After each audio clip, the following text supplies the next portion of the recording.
मंगलम भगवान वीरो मंगलम गौतमो गणी मंगलम कुंद कुंदार्यो जैन धर्मोस्तु मंगलम सर्वमंगल मांगल्यम सर्वकल्याणकारकम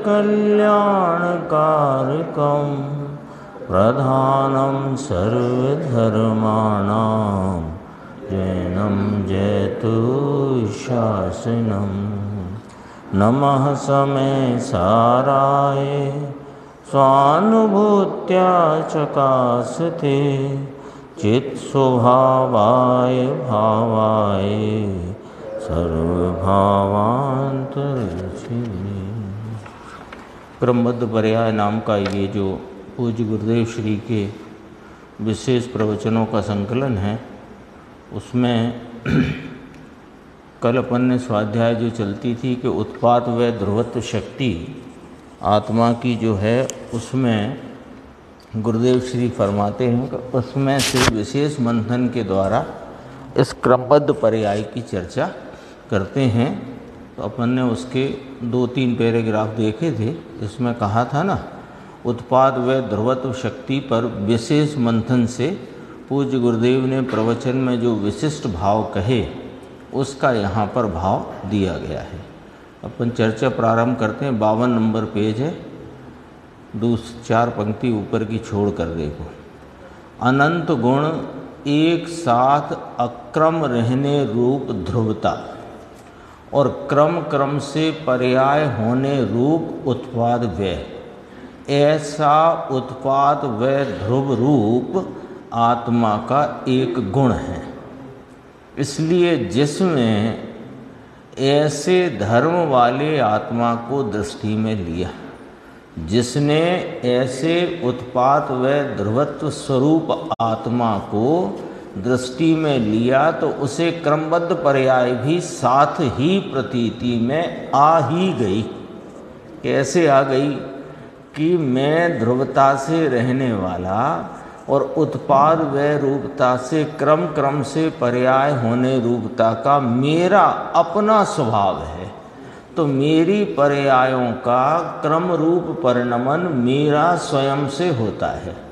ऐसा जो अपने उत्पाद व ध्रुवत्व स्वरूप आत्मा की दृष्टि करी, उसको प्रतीति में लिया, तो पर्याय भी क्रमबद्ध होती हैं, यह बात प्रतीति में आ गई। तो कोई कहेगा वे तो क्रम रूप होती हैं, क्रमबद्ध कैसे आ गई? तो क्रम रूप होती हैं, पर वह क्रम रूपता अपने में अपने से होती है। तो किसी निमित्त के आने जाने से, किसी अन्य द्रव्य के करने कराने से नहीं होती।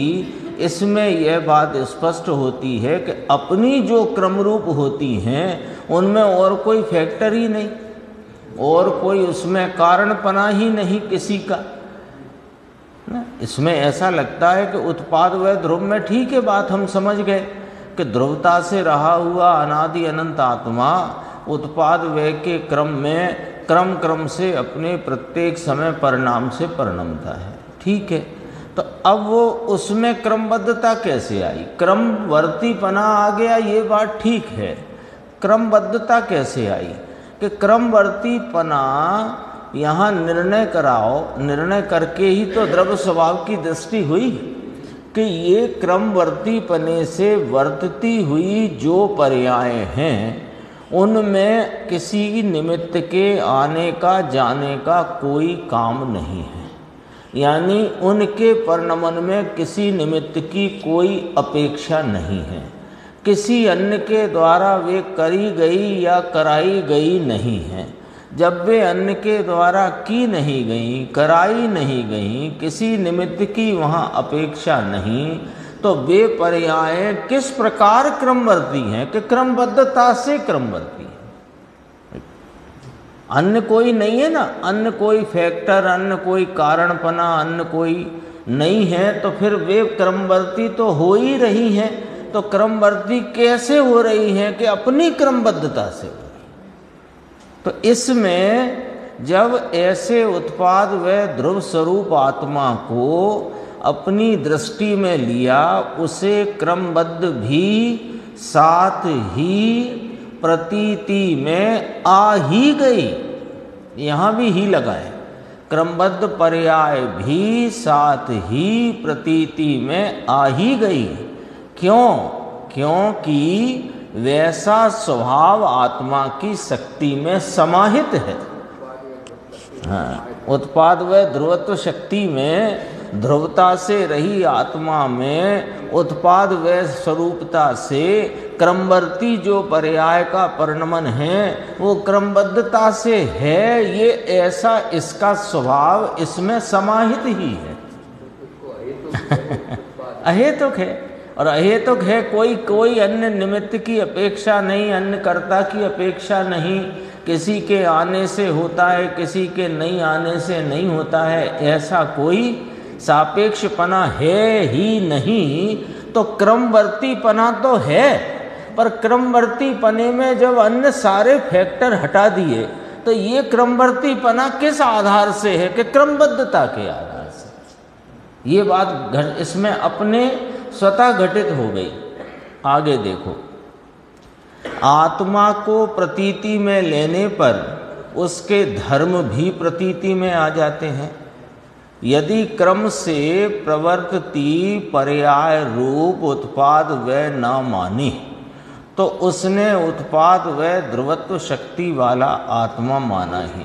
अब यहाँ क्या कहना चाहते हैं कि जो दृष्टि का विषय रूप अपना भगवान आत्मा है वह तो पर्याय भेदों गुण भेदों से रहित एक रूप रहने वाला त्रैकालिक ध्रुव स्वरूप भाव है। पर वो ध्रुव स्वरूप को जो प्रतीति में लोगे तो उसमें क्रम प्रवर्तित पर्याय होती हैं जो उत्पाद व स्वरूप हैं, तो वो नहीं मानोगे तो उत्पाद व ध्रुवत्व शक्ति वाला जो आत्मा तुमने दृष्टि में लिया तो उसके उत्पाद व का क्या हुआ फिर?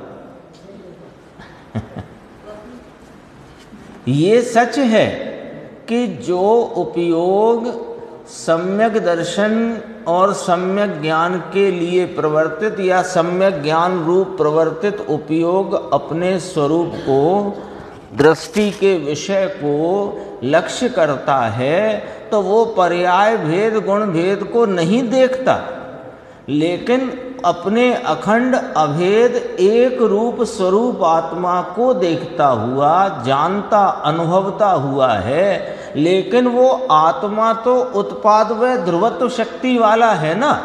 तो एक आत्मा की प्रतीति में एक आत्मा माने एक अखंड अभेद अपना निज ज्ञायक तत्व उसकी प्रतीति जो करी है तो उसमें अनंत शक्तियां अनंत धर्म भी प्रतीति में आए ना। तो उसमें उत्पाद व ध्रुवत्व शक्ति स्वरूपता भी प्रतीति में आई ना। तो उत्पाद व ध्रुव स्वरूपता जो प्रतीति में आई तो वो ध्रुव वस्तु को लक्ष्य करने से उसका उत्पाद वह होता है, ये सहज उसमें स्वीकारता है।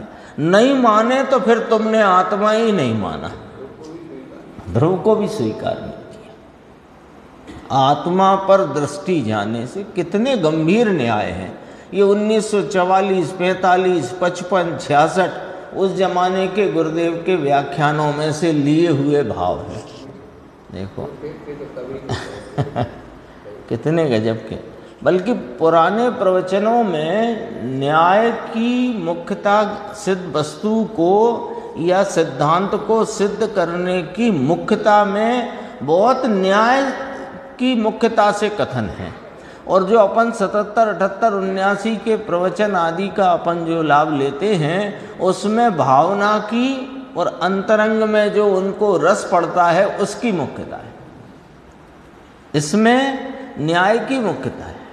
देखो, आत्मा पर दृष्टि जाने से उसके अक्रम गुणों की और क्रमवर्ती पर्यायों की प्रतीति हो ही जाती है। क्योंकि उत्पाद व ध्रुव, अब उसको अपन उत्पाद व ध्रुवत्व शक्ति तो उसको लिखेंगे अक्रम रूप क्रम रूप, विसदृशता सदृशता।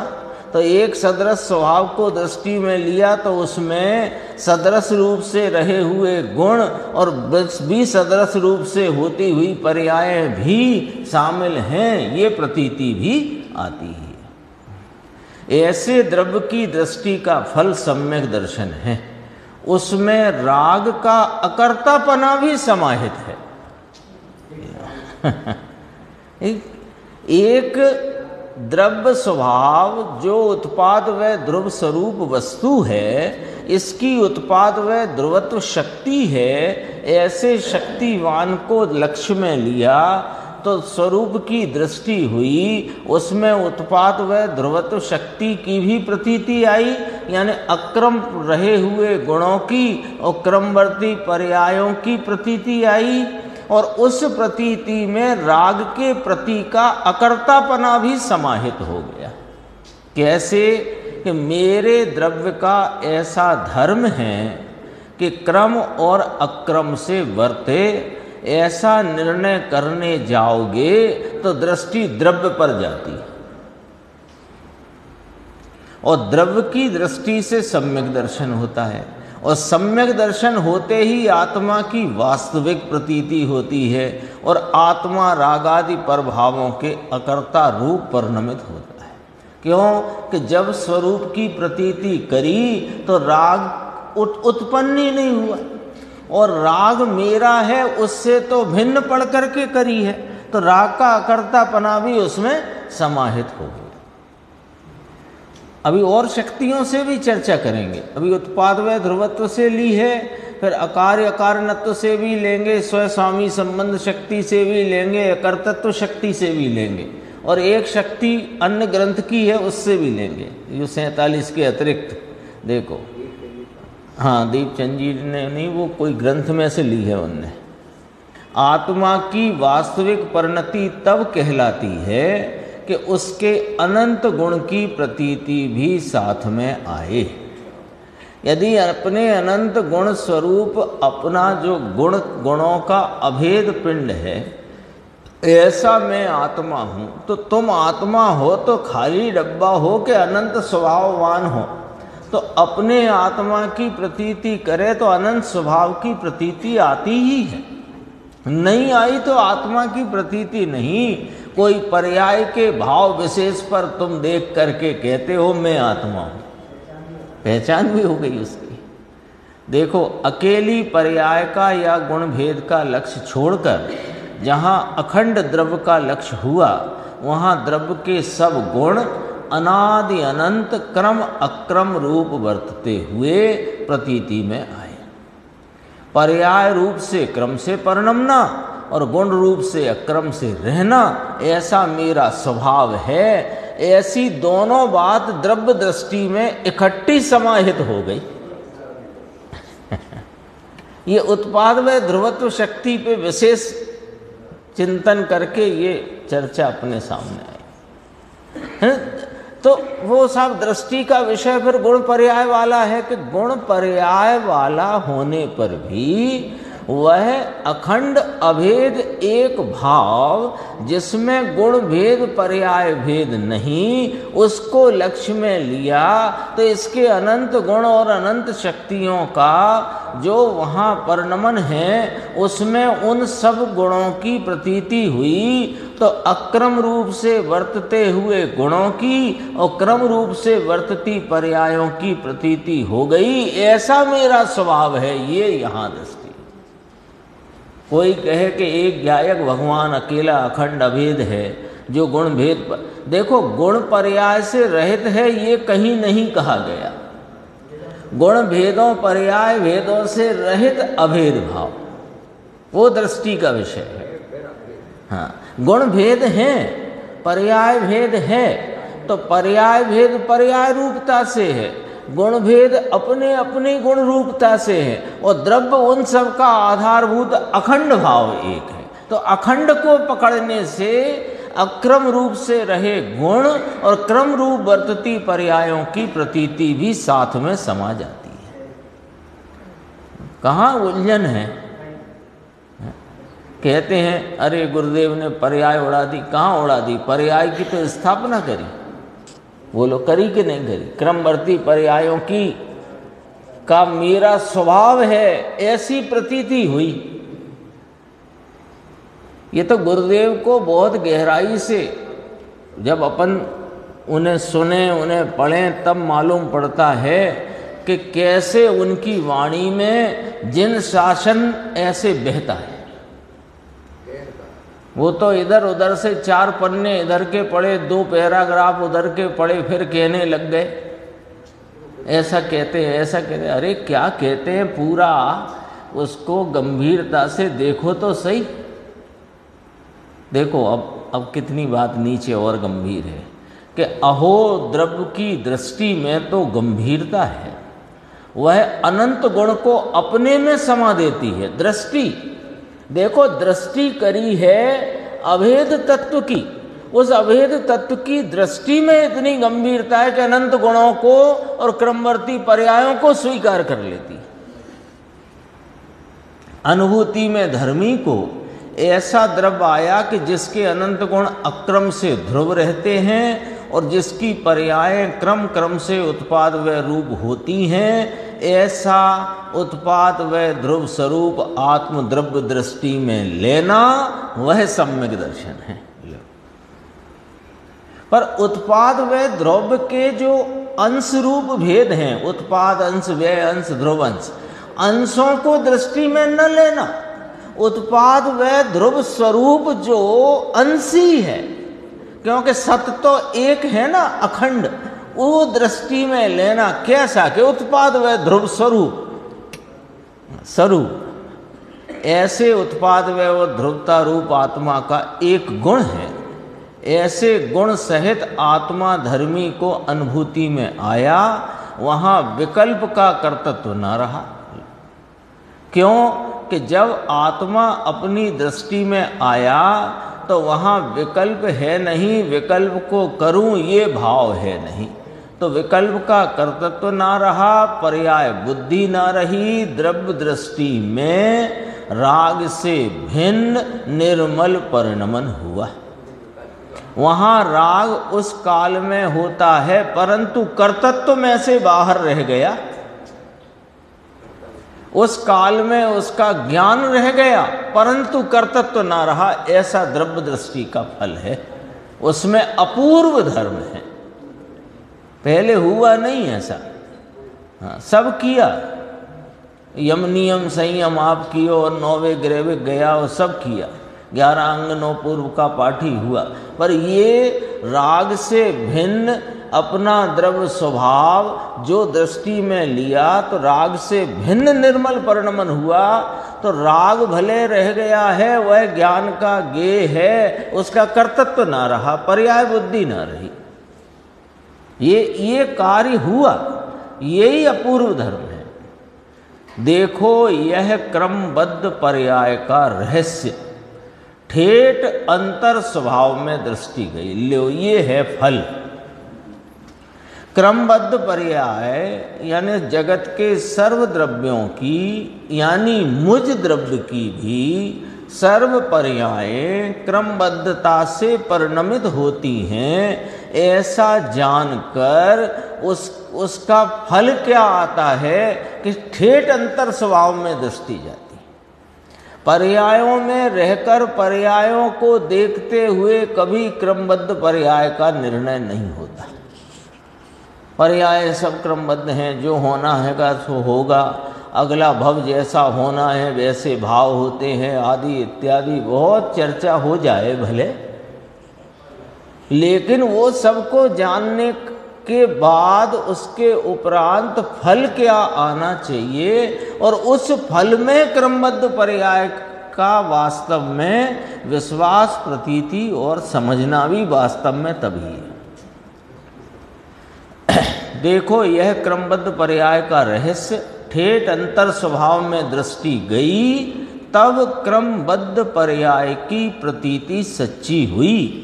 अब देखना यहाँ क्या कहते हैं, सर्वज्ञ देव ने देखा है इसलिए क्रमबद्ध है। इसमें तो भैया सर्वज्ञ का आधार देकर क्रमबद्ध की सिद्धि हुई।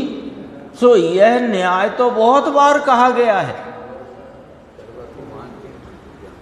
ये न्याय तो कल अपन बात करते हैं, सर्वज्ञ की साक्षी से वस्तुओं के स्वतः होते उनकी शक्ति के क्रमबद्ध परिणमन को हमने सर्वज्ञ की साक्षी से जाना। तो सर्वज्ञ की साक्षी से जानने का न्याय तो बहुत बार आ गया सामने, और वो न्याय तो एकदम सीधा है, सरल है। कोई को नहीं समझ में आता हो वस्तु का स्वरूप इतनी गहराई से, तो पहले बात वहाँ से शुरू करी कि जो जो देखी वीतराग ने सो सो होसी वीराग। ये न्याय तो अनेक बार आ गया है। अभी तो बात क्या चलती है कि वस्तु के स्वभाव में ही ऐसा धर्म है कि वह उत्पाद व ध्रुवत्व रूप धर्म के आधार से क्रमबद्ध पर्याय की सिद्धि हो जाती है। वो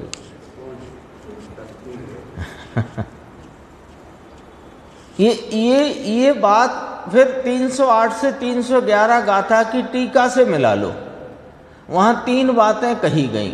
उत्थानिका में कहा अब आत्मा का अकर्तापना दृष्टांत द्वारा दिखाते हैं, और टीका की प्रथम 2 पंक्ति में कहा कि प्रथम तो माने मुख्य तो ये बात समझो कि जीव अपने ऐसे क्रम नियमित परिणामों से उत्पन्न होता हुआ जीव ही है, अजीव नहीं। और अजीव भी अपने ऐसे क्रम नियमित परिणामों से उत्पन्न होता हुआ अजीव ही है, जीव नहीं।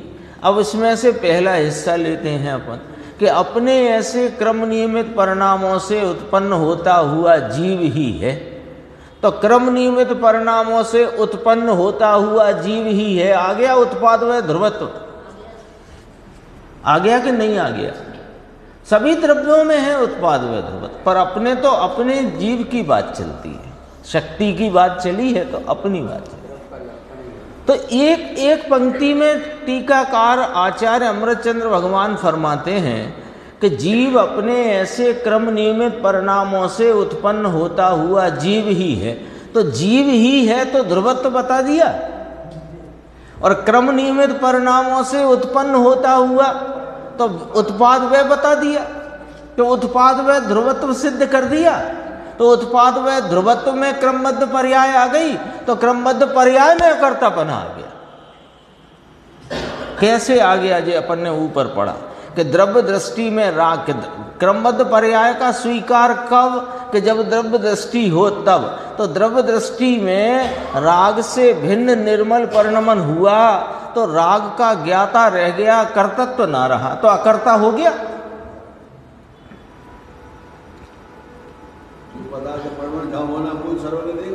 सर्वज्ञ ने तो देखा इसलिए कि वे अपनी अपनी स्वभाव से, अपने सिस्टम से, अपनी रीति से ऐसे ही परिणमते हैं। बस ये तो ऐसा होता है, वो उनकी साक्षी से कहा। हम नहीं जानते। हम मान लो कोई बालक है, वो नहीं जानता कि लौकी का रंग हरा होता है, तो कहा कि देखो पापा कहते हैं ना कि लौकी हरी होती है, तो उसने मान लिया। तो उसने पापा की साक्षी से हरा माना है, क्योंकि हरी है लौकी। पापा झूठ बोलते हैं ये नहीं कहना है, पापा सच बोलते हैं। तो पापा ने कहा है कि लौकी हरी होती है, तो पापा की साक्षी से स्वीकार किया उसने हरी होती है, लेकिन वो हरी पापा के कहने से है कि लौकी हरी होने से हरी है। यही वाली बात यहाँ कहना। सर्वज्ञ की साक्षी से वस्तुओं के क्रमबद्ध परिणमन की बात कही, तो हम सर्वज्ञ के भक्त हैं, तो हमने मान लिया कि वस्तु का परिणमन क्रमबद्ध ही है। तो जब वस्तु का परिणमन क्रमबद्ध माना, भले सर्वज्ञ की साक्षी से माना, तो ये भी तो मानना पड़ेगा कि जब जो परिणमन जिस द्रव्य का जिस काल में जो होना है वही होता है, ऐसा सर्वज्ञ देव कहते हैं, तो उसका परिणमन ऐसा अपने से ही होता है, अन्य से नहीं। तो अन्य से नहीं, तो उपादान दृष्टि ही यथार्थ दृष्टि है, ये बात खड़ी हो गई। और उपादान दृष्टि ही यथार्थ दृष्टि है, तो निमित्त की सापेक्षता छूट गई, और निमित्त की सापेक्षता छूट गई तो परिणमन में क्रमबद्धता की बात अपने आप सिद्ध हो गई। और जिसने इस प्रकार वस्तु को देखा है वो अपने स्वभाव को देखे बिना, क्योंकि दृष्टि फिर द्रव्य पर ही आती है, पर्याय तो स्वतः अपने क्रम में स्वयं ही परिणमित हो रही है। देखो, ये न्याय तो बहुत बार कहा, अभी तो वस्तु के स्वभाव में ही ऐसा धर्म है कि वह उत्पाद व ध्रुवत्व रूप धर्म के आधार से क्रमबद्ध पर्याय की सिद्धि हो जाती है, ये बतलाना है। आत्मा की शक्ति के आधार से ही उसकी पर्याय का क्रमबद्धपना सिद्ध हो जाता है। बोलो, एक जो आगम का सूत्र और वह वस्तु की शक्ति, और उस शक्ति, क्योंकि आगम शक्ति नहीं है तो फिर वो वस्तु का स्वरूप कैसे कहा? उत्पाद व ध्रुव युक्तम सत कहा तो वस्तु में वो भाव है तब तो कहा। उस पर इतनी सिद्धि करी। नीचे देखना, पेज नंबर बताते जाता हूं मैं, 53 नंबर है, 53 के नीचे वाला। आत्मा में उत्पाद व ध्रुव रूप शक्ति त्रिकाल है। अब उसका कार्य क्या? शक्ति है तो उसका कोई कार्य होगा कि नहीं? गुण है तो उसका कार्य होता है कि नहीं? तो उसका कार्य क्या? कि गुणों को अक्रम रूप रखना और पर्यायों को क्रम रूप प्रवर्ताना, ये उसका कार्य है। ज्ञान का कार्य जानना, सुख का कार्य आनंद, दर्शन का कार्य देखना, तो वीर का कार्य पुरुषार्थ। तो फिर इसका क्या कार्य? कि गुणों को अक्रम रूप रखना और पर्यायों को क्रम रूप प्रवर्ताना। प्रवर्ताना माने प्रवर्तती हैं, ये इस शक्ति का कार्य है। ऐसा इस शक्ति का कार्य है। तीनों काल वस्तु में ऐसा अक्रम और क्रमवर्तीपना है। आत्मा में गुण अपेक्षा सदृशता और पर्याय अपेक्षा से विसदृशता, ऐसा जो स्वभाव है उसमें से भी ये बात निकलती है। अब आगे चलेंगे, देखो। अब कर्तृत्व अकर्तृत्व शक्ति की 21वीं शक्ति, अकर्तृत्व शक्ति जो है उसमें से बात कहते हैं कि 21वीं अकर्तृत्व शक्ति में विकार भाव का कर्तृत्व उपरम पा गया, इसकी बात है। उपरम पा गया माने वह कर्तृत्व जो अनादि से था वो विश्रांति को प्राप्त हुआ, शांत हो गया, खत्म हो गया, मिट गया। अर्थात कि द्रव्य दृष्टि होने पर आत्मा विकार का अकर्ता हुआ, राग को जानने का रहा, परंतु उसका कर्तृत्व ज्ञान नाम आत्मा में न रहा। ऐसी अकर्तृत्व शक्ति से आत्मा राग के अकर्ता रूप से शोभित हो उठा। अकर्ता का दूसरा शब्द है ज्ञाता। तो अकर्तृत्व शक्ति, अकर्तृत्व शक्ति है आत्मा में, कैसी? कि राग के अकर्तापने की। तो राग के अकर्तापने की यानी ज्ञातापने की शोभित हो उठा। सम्यक दर्शन होने पर जो अनंत शक्ति संपन्न आत्म द्रव्य प्रतीति में आया, उसके साथ उसकी ऐसी अकर्तृत्व शक्ति भी प्रतीति में आई, परिणमित हुई। कहा ना, अपना स्वभाव चलता है प्रकरण शक्तियों का, कि वो एक ज्ञान मात्र भाव असाधारण स्वयं संवेद्यमान लक्षण द्वारा ज्ञान स्वरूप आत्मा को लक्षित करने पर उस ज्ञप्ति मात्र भाव में अनंत शक्तियां उछलती हैं। तो उछलती हैं तो उनकी प्रतीति है ना, उन रूप में हूँ ये वाली बात वहाँ खड़ी हो गई ना, तो वो यहाँ प्रतीति शब्द का प्रयोग किया। अकर्तृत्व शक्ति भी प्रतीति में आई, अर्थात राग का अकर्तापना प्रकट हुआ। ऐसा अकर्तृत्व शक्ति का कार्य है। अभी अपन ने उत्पाद व ध्रुवत्व शक्ति का कार्य देखा कि गुण का अक्रम रूप से रहना और पर्यायों का क्रम क्रम रूप प्रवर्तना, ये उत्पाद व ध्रुवत्व शक्ति का कार्य है। अकर्तृत्व शक्ति का कार्य है कि राग का अकर्तापना प्रकट हो गया, यही अकर्तृत्व शक्ति का परिणमन है।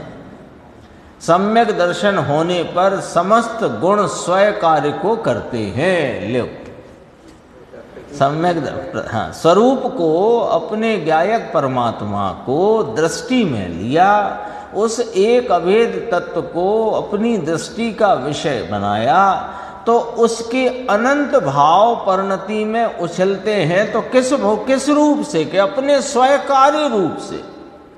कल और आज भी चली त्यागो उपादान शून्य तो शक्ति, पर्याय में भी त्यागो उपादान शून्यपना है, गड़बड़ नहीं होती। वो ऐसे स्वीकार्य को करता है। त्यागो उपादान शून्यत्व ने क्या किया? कि स्वीकार्य को किया। अगुरु लघुत्व ने क्या किया? कि स्वीकार्य को किया। यहाँ कहते हैं अकर्तत्व ने क्या किया? कि स्वीकार्य को किया। क्या है इसका स्वीकार? कि राग का अकर्ता रहना। निर्मल रूप से परिणमन शुरू होता है। आगे देखो 4 पंक्ति छोड़कर। इसलिए आत्मा की प्रतीति होने पर किसी गुण में राग के कर्तृत्व रूप परिणमन नहीं रहता। राग का ज्ञान भले रहे परंतु उसका कर्तृत्व नहीं रहता। द्रव्य गुण में जो अकर्तृत्वपना पड़ा था, क्योंकि द्रव्य गुण में तो त्रिकाल रहता है ना भाव, वो तो बदलता नहीं ना, उसको तो अभी अपन ने सदरस भाव में लिया ना। तो द्रव्य गुण में जो अकर्तृत्व था वह अकर्तृत्व स्वभाव दृष्टि होने पर पर्याय में भी व्याप्त हो गया। सुबह भी यही चर्चा है। शक्ति स्वरूप का आलम्बन लेते ही शक्ति का व्याप्तपना पर्याय में आ गया। इसलिए पर्याय भी राग के अकर्तृत्व रूप होकर परिणमित हुई। इस प्रकार धर्मी को राग के समय भी अकर्तृत्व शक्ति यानी राग के कर्तृत्व से उपरम रूप परिणम रही है। उपरम माने उससे रहित रूपता से परिणम रही।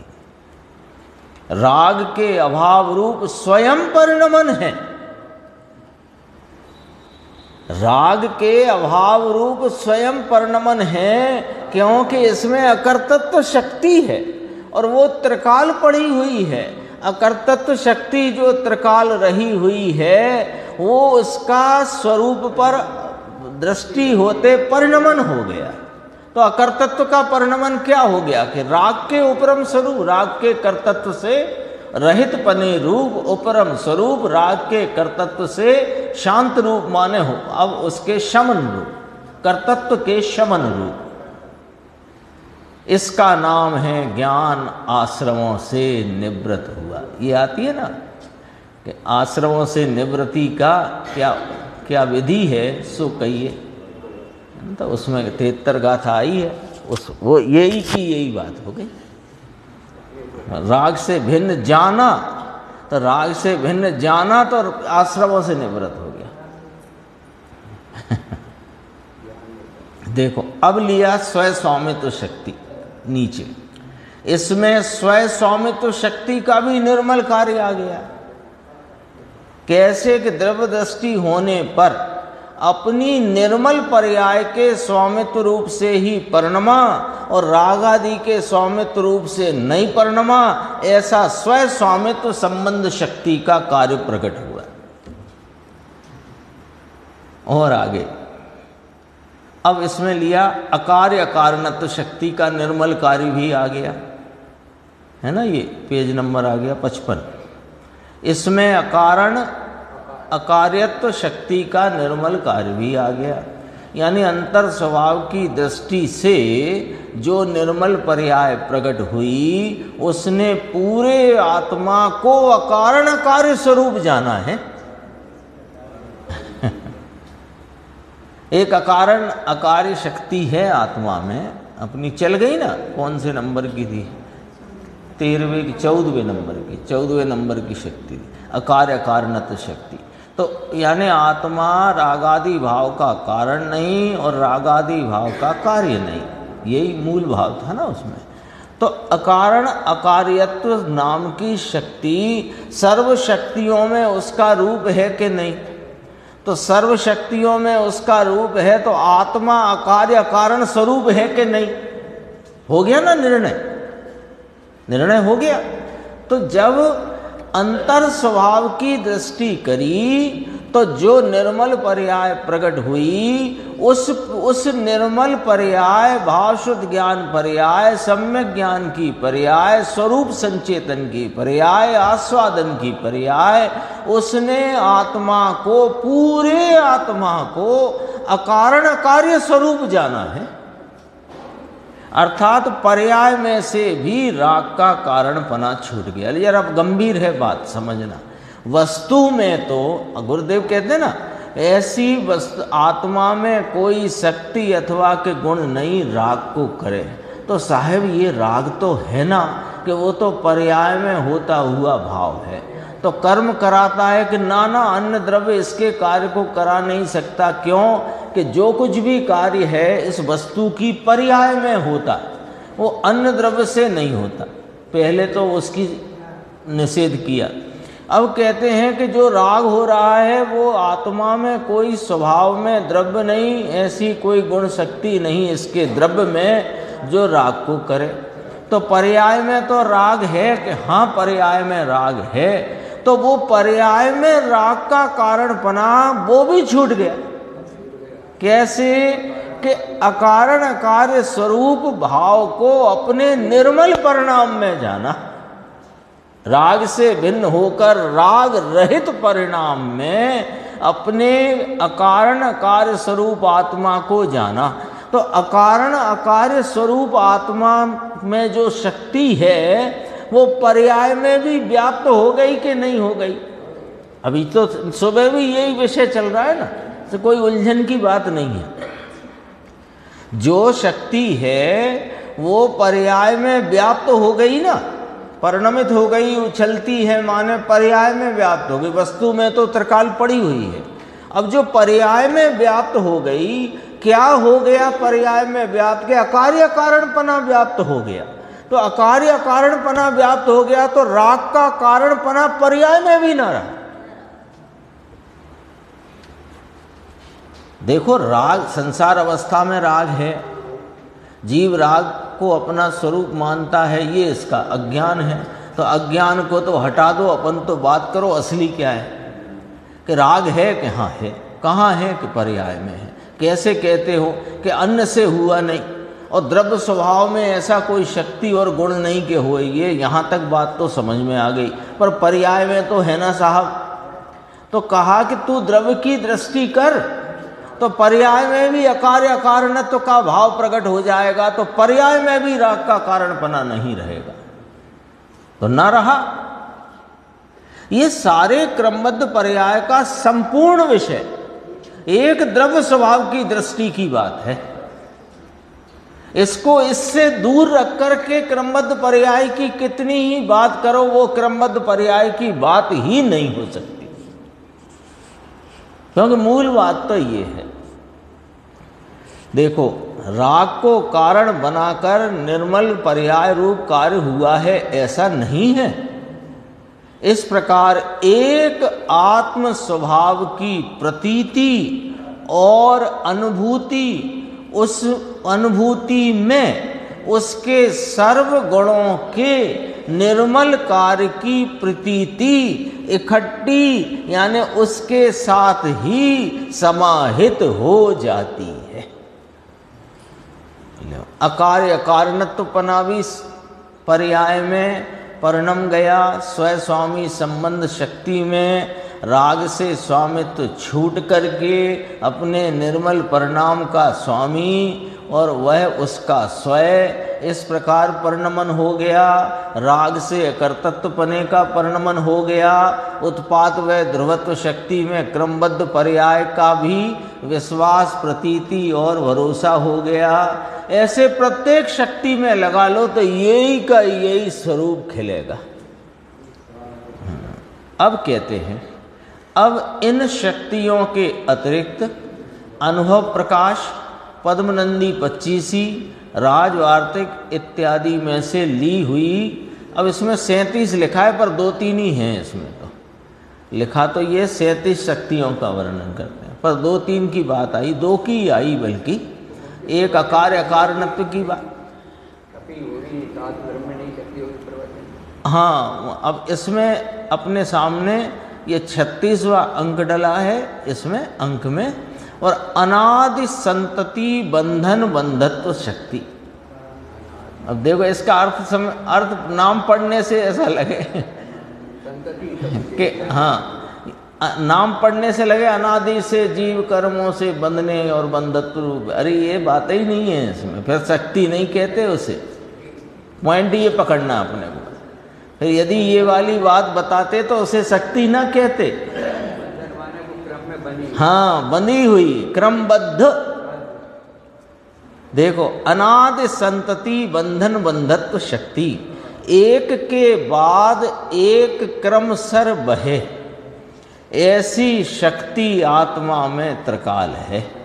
क्रमबद्ध पर्याय होती है, आड़ी टेढ़ी नहीं होती, आगे पीछे नहीं होती, टूट कर खंड रूप नहीं पड़ती, यानी पर्यायों का क्रम टूट जाए ऐसा नहीं। ऐसी अनादि संतति चली आती है। तो उसके उदाहरण दिया, ये शब्द है ना अनादि संतति बंधन बंधत्व शक्ति, उसमें उदाहरण दिया कि जैसे माला के मन के एक के बाद एक होते हैं, तो पहले के पहले होते हैं और बाद के बाद में होते हैं। आ गई बात समझ में? ये तो प्रवचन सार में भी लिया, झूलते हुए हार का दृष्टांत। और जो क्रम जिस पे है उस क्रम पे वही मोती है, खचित है, उस क्रम में खचित है। ऐसे प्रत्येक द्रव्य की प्रत्येक पर्याय अपने क्रम में खचित है, बंधा हुआ है। ये शब्द का अर्थ ये भाव है। देखो, माला के मन के बंधे हैं ना, माला के मन के डोरे से बंधे हुए हैं ना, तो माला के मन के एक के बाद एक उस माला में बंधे हुए हैं। तो माला में कैसे बंधे हुए हैं कि पहले का पहले और बाद का बाद में। जिस क्रम का है वो है उस क्रम में। उसी प्रकार पर्याय क्रमबद्ध होती हैं, ऐसी शक्ति आत्मा में है। ये चर्चा छपी है सदगुरु प्रवचन प्रसाद, वो जो रजिस्टर छपते थे उसमें समय सार के 9वें कोई क्रम होगा प्रवचन का, 1950-1951 में प्रसाद नंबर 86 शक्ति का वर्णन चलता था, उसमें पेज 145 पे है ये 9वां भाग सदगुरु प्रवचन प्रसाद समय सार वाले, उसका 9वां भाग, उसमें 86 नंबर का जो प्रसाद नंबर प्रवचन 86 और शक्ति का जो प्रकरण है उसमें 145 नंबर का पेज। ऐसा नहीं कहीं से आई है, सबका यहाँ पर संदर्भ हाँ दिया हुआ है। अब देखो यहाँ कहते हैं, अब भाव शक्ति की बात करते हैं। भाव शक्ति भी क्रमबद्धता को सिद्ध करती है और अनेकांत भाव को सिद्ध करती है। ये यहाँ चर्चा ली, इसका नाम है अनेकांत। भाव शक्ति में तो एक तो उसमें विद्यमान अवस्था सहित क्रमबद्ध का निर्णय होता है। भाव शक्ति है ना, अभी अपने सुबह के क्रम में आएगी, दोपहर वाली चर्चा में आ चुकी है। भाव शक्ति के कारण द्रव्य की यानी आत्मा की कोई ना कोई वर्तमान अवस्था विद्यमान होती है, ये भाव शक्ति है। तो जो वर्तमान विद्यमान अवस्था है वो भाव शक्ति के कारण है, तो वो उसमें भी क्रमबद्धता नक्की हो गई। क्यों, कैसे हो गई उसमें क्रमबद्धता नक्की? कि वो अपनी भाव शक्ति से हुई है, अन्य से नहीं हुई है। अन्य से नहीं हुई ना, जो भी विद्यमान वर्तमान अवस्था है वो अपनी भाव शक्ति से है। तो अपनी भाव शक्ति से है तो निमित्त से निरपेक्ष, अन्य द्रव्य से निरपेक्ष, सबसे निरपेक्ष है। तो निरपेक्ष होने से वह क्रमबद्ध ही है।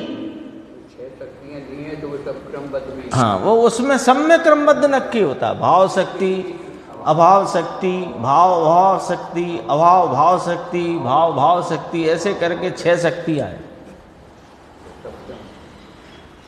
भाव शक्ति के कारण अपनी पर्याय विद्यमान कोई भी का अर्थ है कि वो ही होती ही है, उसे करना पड़े ऐसा नहीं है। अरे अन्य को करना पड़े वो तो बात दूर रहो, ये द्रव्य को करना पड़े ऐसा ही नहीं है। तो द्रव्य ही तो परिणमित होता है, इस अपेक्षा कहते हैं द्रव्य पर्याय का करता है। वास्तव में तो पर्याय की करता पर्याय है, वह होती ही है और अनंत गुणों में भाव शक्ति का रूप है। ये व्यवस्था है, वस्तु के स्वरूप संरचना ऐसी है।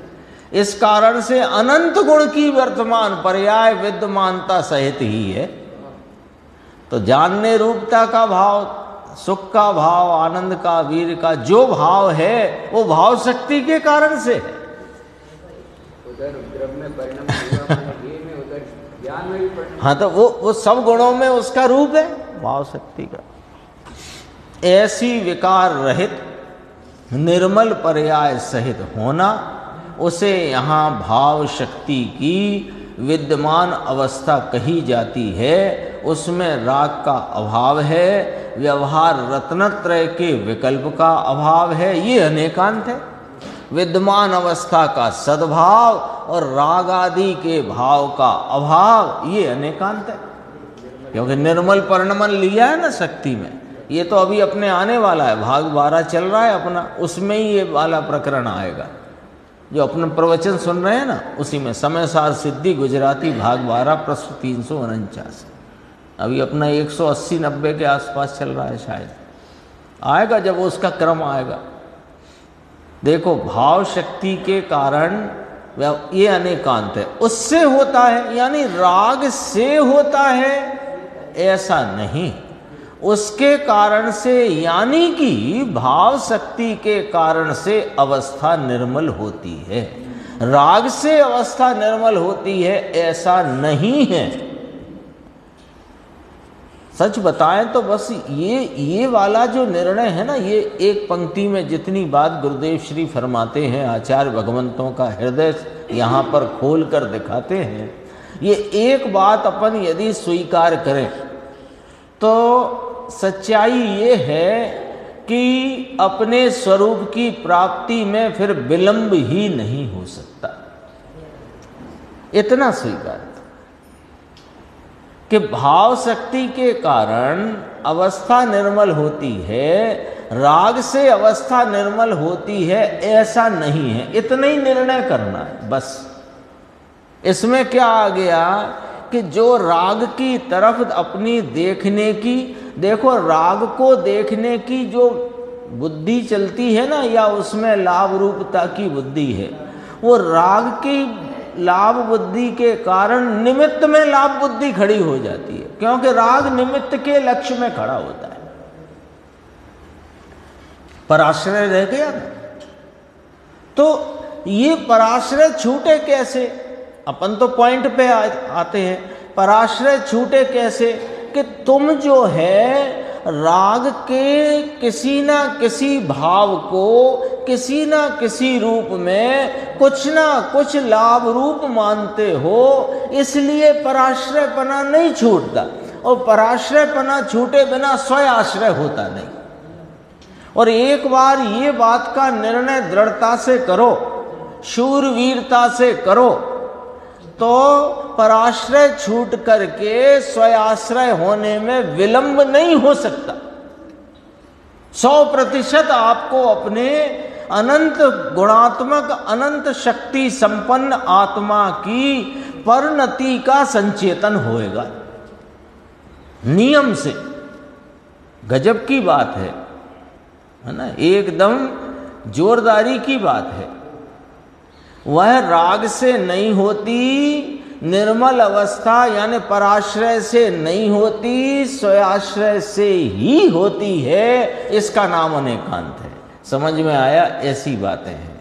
फिर लिया अकार्य कारण शक्ति, अकार्य कारण शक्ति और पर्याय में उसका परिणमन। थोड़ा सा है, ये भी लेते हैं अपन। ज्ञानी जानता है कि मुझ में अकार्य कारण शक्ति है, मैं कारण होकर पर का कार्य करूं या परवस्तु कारण होकर मेरा कार्य करे, ऐसा पर के साथ कार्य कारण पना मुझे नहीं है। ये तो चली गई है ना शक्ति। अरे अंतर में ज्ञान कारण होकर राग को कार्य रूप से उत्पन्न करे, अथवा राग को कारण बनाकर ज्ञान उसके कार्य रूप उत्पन्न होए, ऐसा ज्ञान और राग के भी कार्य कारणपना नहीं है।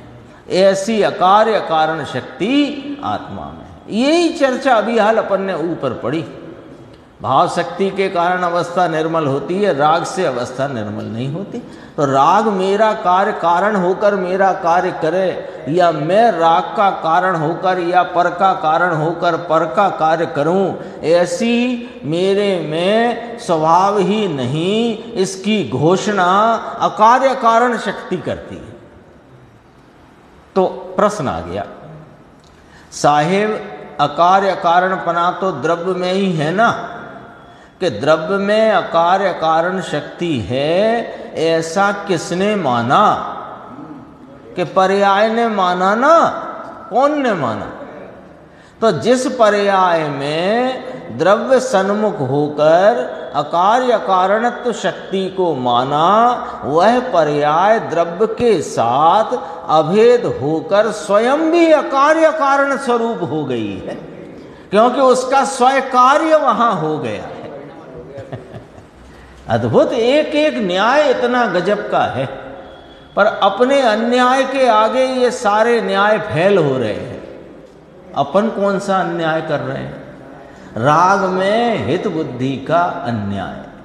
कोई तो राग काम करेगा, कोई तो राग काम करेगा, कुछ ऐसा तो होना चाहिए। अरे एक आत्मा ही होना चाहिए ना। यहां तो सम्यक दर्शन की पर्याय भी होना चाहिए, भूल जाओ। एक आत्मा ही होना चाहिए। तब निहाल भाई की एक एक बात पढ़ो तो ऐसा लगता है कहाँ बैठ के लिखते हैं, कहाँ देख के लिखते हैं। लिखे ही मिला है ना अपने को। तो परिणाम परिणम गया, मैं अपरिणामी तो यूं का त्यों विराजमान, है ना। मोक्ष को पर्याय को प्रकट होना होए तो होए, मुझे मोक्ष की दरकार नहीं है। ऐसी शूरवीरता चाहिए, है ना। ये पिलपिले होकर के सच में अपना कार्य में बहुत विलंब हो रहा है। और सच्चाई ये है कि आयु अब बहुत ही कम बची है। यानी कि अपन दिन गिने के साल गिने के महीने गिने, कुछ क्या गिने के ना गिने, ऐसी स्थिति है। सच्चाई तो ये है। और अब भी अपन उसी उलझन में पड़े रह गए। तो ये समझो कि वही गुरुदेव का उदाहरण देते हैं कि समुंदर के किनारे आके गैया के खुर के गड्ढे में भरे पानी में डूब मरने जैसा हो जाएगा। जो लौकिक में कहावत है, चुल्लू भर पानी में डूब मरना। देखो, इस प्रकार पर्याय में भी अकार्य कारणपना है। दूसरे प्रकार से कहो तो ज्ञायक स्वभाव सन्मुख ढलकर जो पर्याय अभेद हुई, उस पर्याय में राग का या पर का कर्तापना नहीं है, क्योंकि वह तो ज्ञायक भाव रूप ही है। ये ज्ञान स्वभाव ज्ञेय स्वभाव नाम की पुस्तक में 144 नंबर का बोल है। इसके बाद लिया है अज्ञानी जीव सर्वज्ञ भगवान को किस प्रकार देखता है। अज्ञानी जीव सर्वज्ञ सब जानते हैं। सर्वज्ञ को प्रत्येक द्रव्य का परिणमन क्या कब कैसे होना है, भूत भविष्य वर्तमान तीनों काल को जानते हैं। ऐसा जानकर ये सर्वज्ञ को किस प्रकार देखता है, ये चर्चा कुछ पॉइंट से है। फिर आगे की चर्चा में कुछ गुरुदेव के ये प्रश्नों का उत्तर समाधान आदि की चर्चा है, आगे लेंगे।